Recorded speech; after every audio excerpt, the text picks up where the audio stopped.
that Kenya has been unable so far to fight graft? Well, first and foremost, allow me to correct civil society in general. There is need to change tact.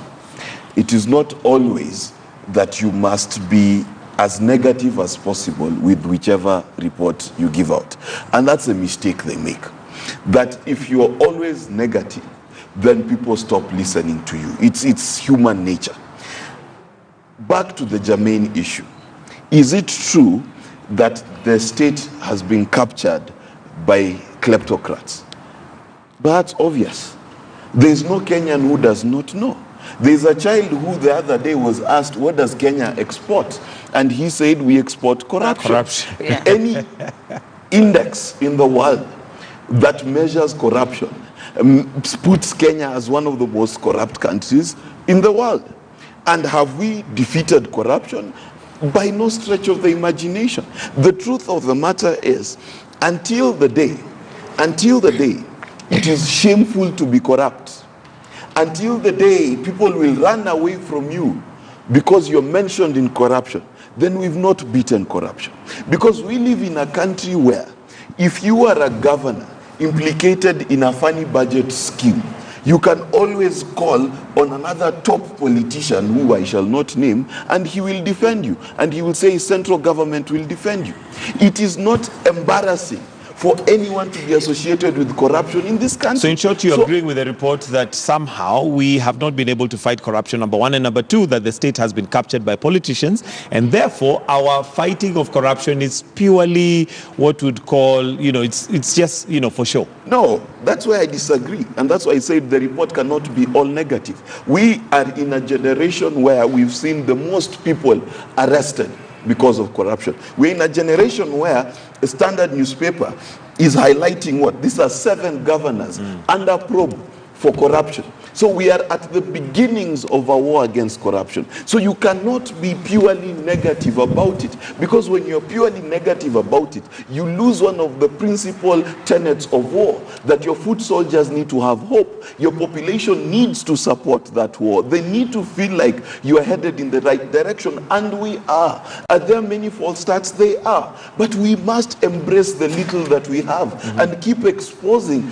these governors and keep exposing even presidents and deputy presidents who are implicated in corruption. Okay. That's the only way to do it. Ruth, do you agree that we are, on the right path? There is at least some, traction that we're getting when it comes to fighting corruption? There seems to be, in principle, some steps that have been made towards fighting corruption. But is it genuine? Is it just a PR exercise? When you keep arresting governors, when you keep arresting corrupt individuals and releasing them on bail without necessarily charging them and not following through the cases to bring to conviction, because what we Kenyans want to see is persons convicted.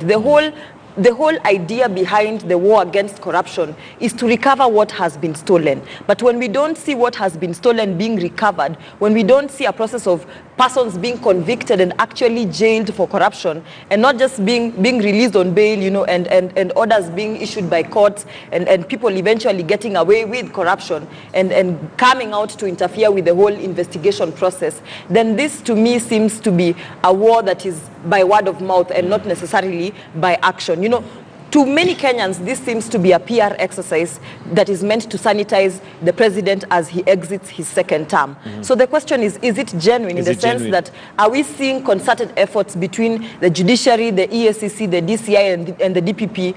Can we see action from, beyond the point of arresting people, Because what we are seeing is very many arrests, but nothing being done beyond the arrests. Persons getting released on bail. So it is a situation where persons are now feeling, even the persons who are corrupt and the people who are still engaging in more corruption, if indeed the exercise was bearing fruit, then by right now we should have seen reduced cases of corruption. But what we are seeing is the cases are actually spiraling and increasing. Because now what this means is that persons who wish, or politicians who would wish to engage in corruption, are seeing other politicians being arrested and being released on bail. So what they do is, steal as much as you can, because what you know is that I will be arrested and I will use part of the money that I have stolen to buy my way to freedom. So is the war really genuine? At the point where I'm saying that until we start seeing persons being convicted and actually jailed and assets being recovered, then this war is just a word it's by word of mouth. Kevin, you deal a lot with governance, and you have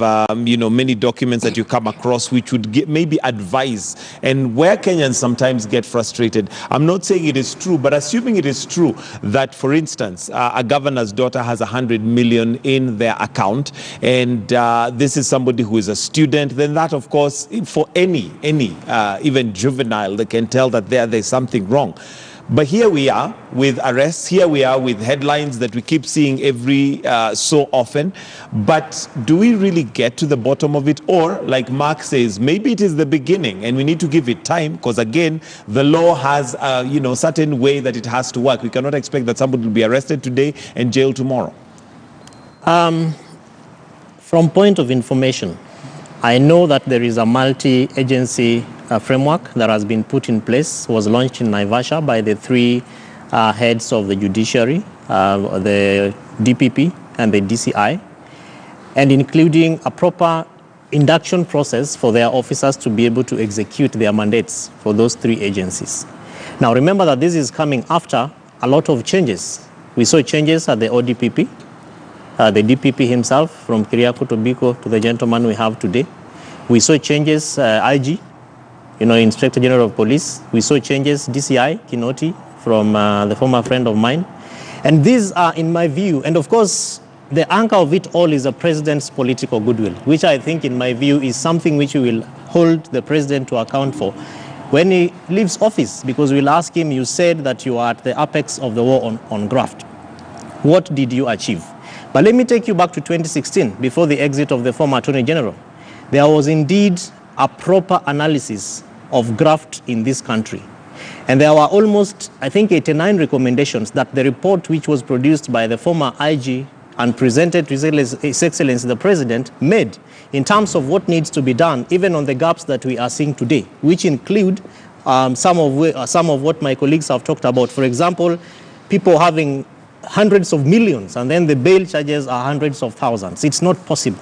The second issue is Article 49, rights of an arrested person, that you have to be presented to court within this amount of time, that you have a right to a lawyer or an advocate, and if you cannot, then the state needs to present that to you. And so